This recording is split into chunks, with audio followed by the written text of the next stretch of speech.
Thank you very much, Francesca, and good morning again.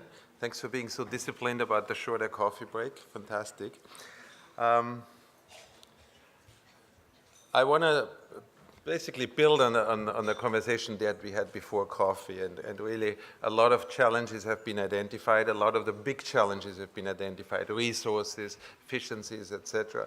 I want to hone in this conversation, in this presentation, however, more on some of the service delivery aspects and what are the challenges at the facility level, to some extent at the patient level, at the community level. And start out by saying we have a number of tools that were just approved over the last few months. One is the first health sector strategies in the 2030 SDG era that was launched at the World Health Assembly in May. And the focus really here is very much on ending the epidemic, and obviously 1990 features very prominently in that. If we look at the 1990, and it was presented already, if we see where we really are from a global cascade perspective, obviously we have still a long way to go, 57, 46, and 38% respectively. So clearly we are not there yet. And if we turn it into the 10-10-10 sort of approach, then this is a 40, 50, 60 gaps that we still have to fill. So a long way to go, but certainly something we definitely must not lose sight of. So what are some of the challenges? And I will go 90 by 90 by 90, talk a little bit about each of those. Globally, less than 60% know their status. There's large variability within and between regions, between countries, but certainly also within countries, and there's the whole notion of key populations being underrepresented in many parts of the world, if not most all of them. So what are some of the enablers? It's obviously about testing, and we know that there has been a lot of inefficient testing that's been going on. It's not that people haven't been tested, but maybe the approaches were not strategically focused in the way they should be. And there's also the emergence of a number of new approaches to take testing closer to the people. Lay testing obviously being one, with a policy already in a large number of African countries. The whole notion of community testing, home testing, partner testing, mobile outreach testing, workplace testing. Some of it is not so new, but doesn't mean that it's necessarily implemented in all the places. And then self-testing. Self-testing is going to get a lot of attention in the course of this conference. You will hear it in a range of sessions. Some of them that WHO will be co-organizing with some of the partners, United and others. There's also a United WHO landscape updated report that's launched now in July, linked to the conference, of course, and we are seeing there's increasing availability of HIV self-test kits. There's six of them available. They are still at a high price, and the availability overall is still very, very limited. The second 90, what are some of the challenges? And the second 90 is obviously for people starting on ART. People continue to present late for care overall, for testing and for care. And there are once even they do present for the first time, and when they are tested HIV positive, we do see there are high rates of lost to care pre-ART. It's the famous pre-ART window that even at times when we talk about test and treat hasn't been closed in many instances. And then there are still long delays in starting AIT. It's like people being sent home, don't get the test results immediately. Even if they have the test results, they don't get started on treatment, et cetera, et cetera. So there's long delays until people actually start treatment. Here are a few numbers from the IDEA cohort 2015. Overall, obviously, we see on the left-hand side the CD4 at start of ART is rising, but it's still overall low. 306 is sort of the 214 median value that you see. And there are many people, obviously, that still arrive at 200 and below. When it comes to losses prior to start of ART, you see there is about 15% lost within the first 12 months, and within the first 6 months, you see probably most of those 15% are happening. So it happens relatively soon, relatively quickly. What are some of the enablers? Obviously, it's about earlier testing, but it's also linking people who are HIV positive into treatment. And that will require a streamlining of interventions, meaning testing and treatment initiation. It will require a lot of support, including peer support, and it will overall require improved quality of services, where we know people get tested in one place and then they're supposed to receive their treatment and follow-up care in many other places, and the quality obviously is inadequate. People are not confident that actually when they start treatment that there's actually a sufficient supply so that they can make it through treatment, so they may be even hesitant to get started with treatment. So many things that undermine the confidence for some of the patients to get even started on treatment. So we will need accelerated ART initiation, and treat all, or test and start, or test and treat, as it's referred to, is certainly the policy that should help us really close this pre-ART window and accelerate ART initiation. There is, in terms of enablers, there are new studies that show that ART can be started on the same day as the HIV diagnosis. And there's this study that was just the RAPID trial that was published by Sidney Rosen, and that clearly shows that exactly that.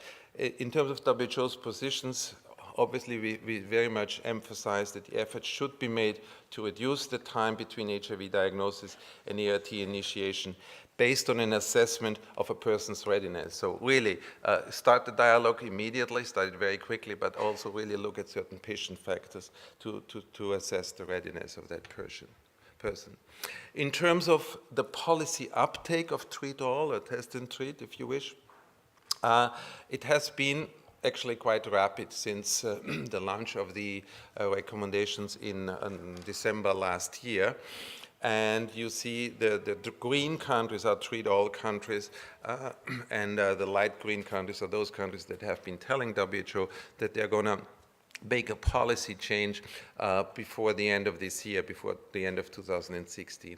I'm not going to go into more detail. We have a devoted session to that, a satellite, tomorrow at 5 p.m., from 5 to 7 p.m., just before the opening ceremony in room 8. So please do join us. We will present more detailed map on that, and we'll also hear in the context of this panel today some more information. In terms of the third 90 challenges, obviously we also, once people start treatment, we have high rates of loss to follow-up. We do have suboptimal adherence, and we have still, in many parts of the world, limited access to viral load, which obviously, if you want to measure viral suppression, is a major barrier. Just to look at some of the retention rates and to look over time how it actually decreases. By 5 years, and the different colors are different parts of the world, different regions, you will see that we have less than 50% retained in care. So that's very low, actually, and actually quite concerning. Just to say, it does include, of course, to be fair, transfers. Mobility, obviously, patients is an issue there, and death. So in highly mobile environments, obviously, that influences those numbers, those figures. In terms of adherence, we have multiple adherence barriers. There's an abstract that I hope you're not going to miss that looks at patient-reported barriers to adherence to ART. It's based on a global systematic analysis that WHO has commissioned, and it mentions factors of simply forgetting. I forgot it. I know it happens. Travel migration is a major issue. Change to routine. Lives change, jobs change, people move to places. Distance to clinic continues to be a factor in some instances. And then system factors like stockouts. We also know from another report that we just launching, the early warning indicator report, that there's more than 1/3 of clinics reported a stockout in the course of 1 year. That's substantial. In terms of enablers, the new recommendations that you see in our guidelines are speaking to adherence support, obviously, talking about some of the more obvious things and some of the newer things, peer counseling, SMS messages, reminder devices, obviously fix those combinations we clearly have seen over the years are a way of increasing adherence and maintaining adherence at a high level. In terms of viral load, obviously we're looking at new platforms, combined platforms that could become available closer also to the patient, and then differentiated care, where basically we look at different types of patients that require different levels of care. This is just a map, again, of the series of maps that we are going to present tomorrow that looks at viral load scale-up in countries. So you see in terms of policy, there's a lot of policies that have been implemented or partially implemented in light blue. It doesn't necessarily mean that it's all out there, but certainly from a policy update perspective, we've made quite some progress there. Just one word on differentiated care. It's been getting a lot of attention in the earlier session already, and I'm sure we'll get over the course in the conference. It is really a recognition that patients differ. Some patients are stable, some patients arrive late, some patients have complications and will require different levels of care. So it's the recognition that service intensity, service frequency, the location of services may vary from a more specialized center down to the community, and also the health worker, the type of the health worker that might look after the patient will vary according to the type of patient in the situation. Just one recommendation, it's a very obvious one that we are saying, stable patient will require less intensity, and they don't have to come so often to pick up their pills. So every 6 months should be okay for them to actually get their checkups and their drug refills, rather than on a monthly basis, which is the case still in many places. This is my last slide, Francesco. This is the new recommendations to support 1990 in the ARV guidelines in one slide. We will get you later this afternoon. It's still sitting somewhere in a warehouse, and we're trying to get you over the latest copies of the latest ARV guidelines. We launched the recommendations, as you know, already at ICASA in Zimbabwe last year in December, and the full guideline document, which is including all the recommendations on service delivery, on efficiency gains through differentiated care. It's all in there, and we will get you copies hopefully right after the lunch break of these documents. If not, again, this is an invitation for you to come to the Treat All session. We'll definitely have copies for everybody there. So in a nutshell, again, linked to the 390s, in summary, what I've been alluding to are some of the interventions that we would like to promote, some of the approaches that we'd like to put forward to really look into improved, more differentiated, and ultimately more efficient ways of delivering services in terms of testing, late testing, community testing, self-testing, in terms of linkages, Treat All and accelerated start, same-day start, and then in terms of differentiated care, viral load scale-up, and adherence support.